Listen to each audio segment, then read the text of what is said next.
Allez, salut, c'est votre frère Andy de la TV Radio Chrétienne.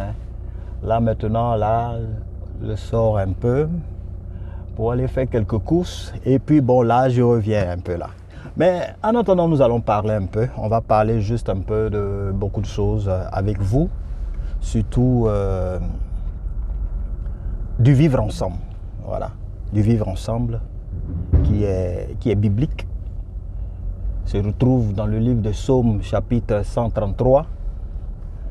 Dans ce chapitre-là, c'est quelqu'un qui avait tous les moyens à l'époque, qu'on appelait le roi David, qui a écrit ce livre. Voilà. Et David fut un roi très redoutable, utilisé par Dieu. Et ce David-là, qui, en tout cas, dans sa royauté, Dieu l'a béni de toutes sortes de bénédictions. Toutes les bénédictions qu'un homme pouvait avoir, Dieu lui a tout donné. Alléluia. Gloire à Dieu. Dieu lui a tout donné, sans exception. Tout ce qu'il voulait, Dieu lui donnait. Pourquoi? Parce que ça a été le seul serviteur, le seul roi qui a pu défier un certain... je vais dire son nom, Goliath, qui traumatisait le peuple d'Israël. Et c'est ce David-là, un grand battant, en tout cas un bon exemple à l'époque, mais avant qu'il ne soit roi, il a été forgé. Il a vu les réalités du terrain lui-même. Il a vécu toutes ces choses. Je place un peu bien ma caméra, s'il vous plaît. Voilà. Il a vécu beaucoup de choses. Et ce David, qui pour moi était en tout cas quelqu'un d'exemple. À cette époque où David, en tout cas, régnait sur le peuple d'Israël. Et Dieu lui a tout donné. Tout donné.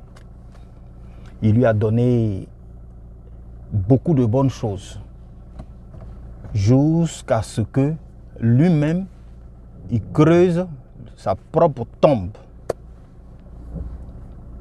Comment tu peux avoir toutes ces royautés? C'est vrai. C'est pourquoi souvent quand on regarde des gens qui ont les moyens, qui sont riches, on les en veut. On veut tellement les ressembler. On veut forcément être comme eux, ça c'est vrai. Mais dans le positif, il faut qu'on soit.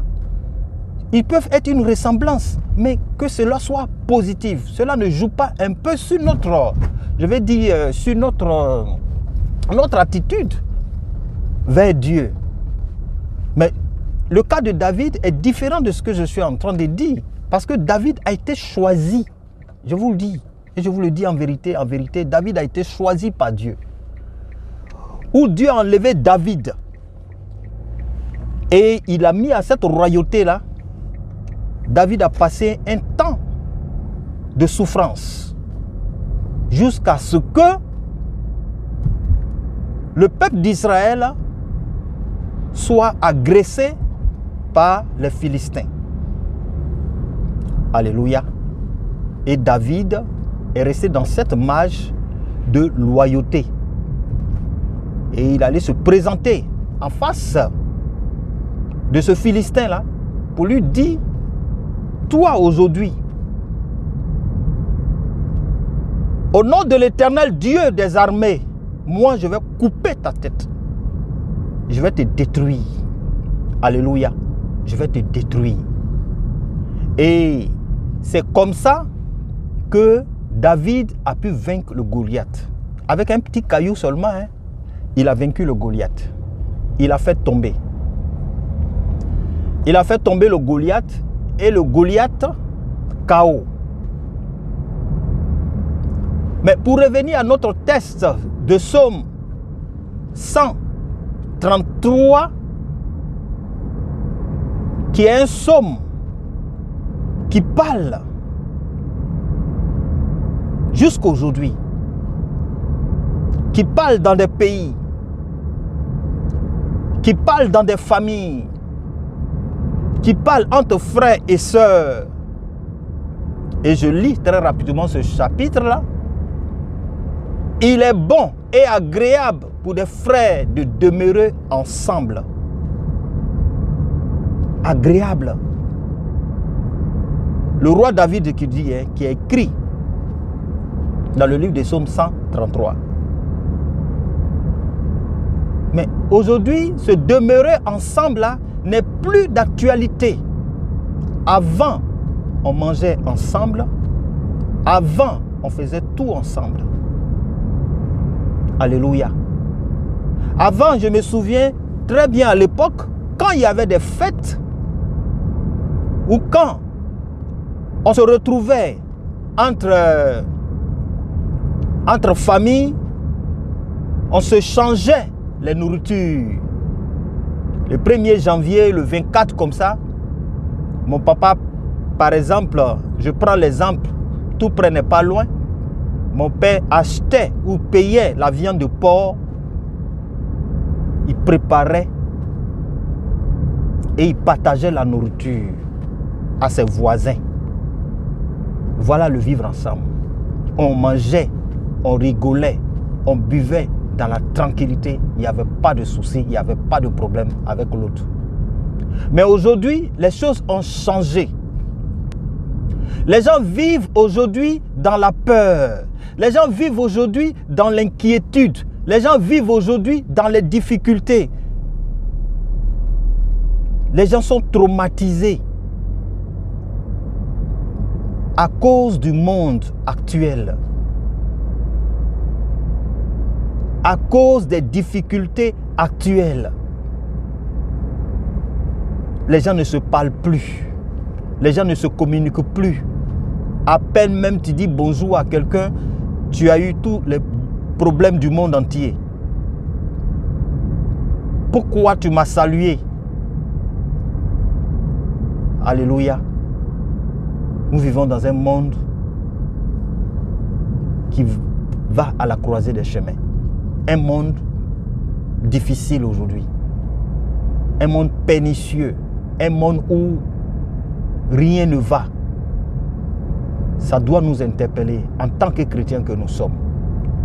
Raison pour laquelle nous devons faire attention dans nos langages, nous chrétiens, envers les gens avec qui nous vivons. Nous devons faire attention à chaque fois dans nos actes, dans nos comportements, dans nos faits et gestes. Il faut toujours s'excuser. Parce que si toi qui as le message de vérité, tu n'arrives pas à conscientiser ou à apporter ou à exhorter ces personnes, des gens qui ne connaissent pas la valeur de cette parole que tu tiens en main chaque jour, qui est la Bible, il sera difficile de pouvoir faire passer ton message. C'est pourquoi, je répète, pour des gens qui sont censés de savoir et de connaître, et nous qui savons la vérité, nous devons faire en sorte de véhiculer un message de paix envers ceux qui ont déjà le cœur attristé, le cœur enflé d'orgueil. Nous devons avoir les justes mots pour pouvoir leur adresser le message de paix qui est l'évangile. Alléluia. Bien-aimés, le vivre ensemble, comme je le disais, c'est un vrai mot.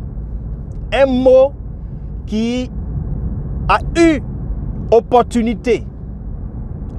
Un mot qui a une valeur que nous devons véhiculer avec ceux avec qui nous marchons, que nous vivons. Alléluia. Nous devons véhiculer le message. Demeurer ensemble, d'autres diront que je suis libre de demeurer avec qui je veux. Je ne suis pas obligé de demeurer ensemble avec lui là.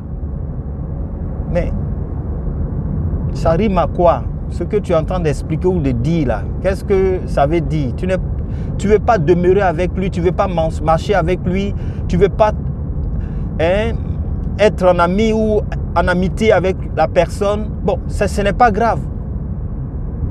Mais c'est dans l'environnement que tu vis avec ces personnes. Parce que, laissez-moi vous dire quelque chose. Il y a eu des gens qui ont eu ce genre d'attitude et un jour, ces personnes ont eu des problèmes. Des gros problèmes même, je veux dire. Et ils sont restés sans soutien. La personne avec qui il ne parlait pas, il ne communiquait pas, qui l'insultait, qui le repoussait, qui le rejetait, cette personne-là lui est venue en aide lorsque la personne avait les difficultés. C'est pourquoi je dis toujours, on ne dit jamais, jamais. Parce que tu ne sais jamais où tu auras besoin de quelqu'un d'autre. Alléluia. C'est pourquoi il est bon et agréable pour des frères de demeurer ensemble. Ensemble, nous sommes forts. Parce que je suis avec toi et c'est toi qui me traites. Je suis avec toi. C'est toi qui dis des choses dans mon dos. Pourquoi? Nous avons eu déjà à parler de ça. Mais pour vous dire quoi? Il est bon pour des frères de demeurer ensemble. Nous devons demeurer ensemble. Nous devons vivre ensemble. Nous devons marcher ensemble. Nous devons faire tout ensemble. La vie que nous menons sur terre, là, chers frères et sœurs, nous devons calculer, évaluer et mettre en évidence certaines choses pour ne pas qu'il y ait une contradiction sur notre vie. Gloire à Dieu. Nous sommes des êtres humains et nous ne devons pas, nous ne devons pas avoir ces genres de situations-là. Nous devons faire très attention sur ce que nous faisons. Alléluia. Nous devons faire très attention dans nos dits, dans nos paroles, dans nos comportements. Nous devons vraiment faire très attention. Alléluia. Je vais m'arrêter là. C'était juste pour expliquer, pour que chacun comprenne l'importance de sa vie sur la terre des hommes. Alléluia. Gloire à Dieu. Que Dieu vous bénisse ce matin. Et que Dieu vous protège, qu'il nous donne toujours la même réflexion, qu'on puisse penser aux autres, qu'on puisse avoir la parole apaisante envers les uns, envers les autres, qu'il y ait la paix, la réconciliation dans les pays, dans les cœurs des gens. La guerre, là, ça ne résout rien. Au contraire, ces personnes vous poussent à la guerre. Et eux, ils sont protégés, mais vous mourrez comme des bétails. Ils vous utilisent. À vous de pouvoir vous ressaisir et de pouvoir savoir où vous mettez les pieds. Shalom. Celui qui a les oreilles pour entendre, qu'il entende. Gloire à Dieu. Alléluia. Amen.